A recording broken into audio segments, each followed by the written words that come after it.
বাজার থেকে কি আনবো বললেই মনে হয় মাছের মধ্যে ইলিশ মাছের কথাই মনে পড়ে যায়। ইলিশ মাছ সবারই খুব ভালো লাগে খেতে, আর এই সময়টায় বাজারে ইলিশ মাছও খুব ওঠে। তো এতদিন পর্যন্ত বাজারে থেকে বেশ কদিনই ইলিশ মাছ খেয়েছি, কিন্তু আবারও মন যায় সেই ইলিশ মাছই যেন আনা হয়। তো যাই হোক, আজকে যে মাছটা আনা হয়েছে মোটামুটি ভালোই, মাছটা টাটকা আছে। এই যে কতগুলো গাদার পিস আলাদা করে রাখা হয়েছে, মেয়ে আবার গাদার পিস খেতে চায় না, তার জন্য আবার এই যে পেটির পিস রাখা হয়েছে। আবার মাছটাতে একটু ডিম হয়ে গেছে, এই যে ডিমগুলো একটু গরম গরম করে ভাজবো গরম ভাতের সাথে। এই ডিম ভাজা তেল দিয়ে খাবো। আর আমার আবার ভালো লাগে একটু বেগুন দিয়ে মাছের ঝোল খেতে, তো আজকে একটু বেগুন দিয়ে পাতলা করে মাছের ঝোল খাবো। আর মেয়ে আবার এই বেগুন দিয়ে মাছের ঝোল খেতে চায় না, ওর জন্য আবার একটু সর্ষে দিয়ে এই পেটিগুলো করে দেব। তো এই হচ্ছে আজকে আমার রান্না। এবার আমি মাছে কিছুটা নুন আর হলুদ দিয়ে মাছগুলোকে কিছুক্ষণ সময়ের জন্য আমি মেখে রেখে দেব, তারপরে আমি রান্না করব। সর্ষে ইলিশের যে রেসিপিটা সেটা আমি আমার চ্যানেলে দিয়েছি বন্ধুরা, তোমাদের যদি মন চায় তাহলে তোমরা দেখতে পারো। আর আজকে আমি বেগুন দিয়ে যে মাছের ঝোলটা করব সেটা আজকে তোমাদের সাথে আমি একটু শেয়ার করব। তোমাদের ভালো লাগুক আর না লাগুক অন্তত একটু দেখো।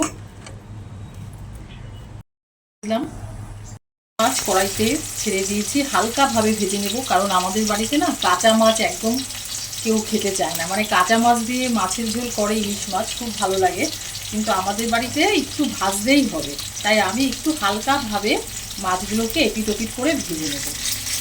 মাছগুলো সব ভাজা হয়ে গেছে হালকা করে, আর তার সাথে মাছের ডিমটাও ভেজে নিয়েছি একটু কড়া করে। এই যে মাছের ডিম আর মাছের যে তেলটা, ডিম ভাজার পর যে তেলটা সেটা উঠিয়ে রেখেছি, গরম ভাত দিয়ে খাবো বলে ভাত দিয়ে মেখে আর ডিমটা দিয়ে খাবো। এটাও ভাজা হয়ে গেছে, এতে অল্প একটু তেল রয়েছে, তাই আবার আরেকটু সর্ষের তেল দিলাম, দিয়ে এবার আমি বেগুনটা ভেজে নেব। বেগুনগুলো আমি একটু বড় বড় করেই কেটেছি, কারণ বেগুন ভাজার পর একদম ছোট হয়ে যায়, তাই আমি একটু বড় বড় করেই কেটেছি। হয়ে গেছে। আর কড়াইতে বেগুন ভাজার পর কিছুটা তেল রয়েছে, এবার আমি আর একটু সরষের তেল এর সাথে অ্যাড করব। হয়ে যাওয়ার পর বেশ খানিকটা কালো জিরে হাতে ঘষে দিয়ে দিলাম তেলে, কয়েকটা চেরা কাঁচা লঙ্কা। বেলডাঙা লঙ্কা হলে বেশি ভালো হতো, এই মুহূর্তে বেলডাঙা লঙ্কা যেহেতু নেই তাই আমাকে এই কাঁচা লঙ্কাই দিতে হলো। দিলাম বেশ খানিকটা লবণ, দিলাম জিরের গুঁড়ো, আর দিলাম শুকনো লঙ্কার গুঁড়ো। যাতে পুড়ে না যায় তার জন্য একটু জল দিয়ে দিলাম। মশলাটা ভালো করে কষিয়ে নেব। মশলাটা কষে যাওয়ার পর বেশ খানিকটা জল দিয়ে দিলাম, কারণ ইলিশ মাছের ঝোল একটু পাতলাই ভালো লাগে। দিয়ে ফুটতে দিলাম। এখানে হলুদ যে দিয়েছিলাম সেটা একটু স্কিপ করে গেছিলো, তাই আমি দেখাতে পারিনি। তো মাছের ঝোলটা ফুটে ওঠার পর আমি আগে মাছের মাথাটা দিয়ে দিলাম, কারণ মাথাটা একটু বেশিক্ষণ ফুটলে ভালো লাগবে, আর লেজাটাও দিয়ে দিলাম। 2 মিনিট ফোটার পর আমি এবার ভাজা মাছগুলো একটা একটা করে ছেড়ে দিলাম, আর দিয়ে দিলাম ভেজে রাখা বেগুনগুলো।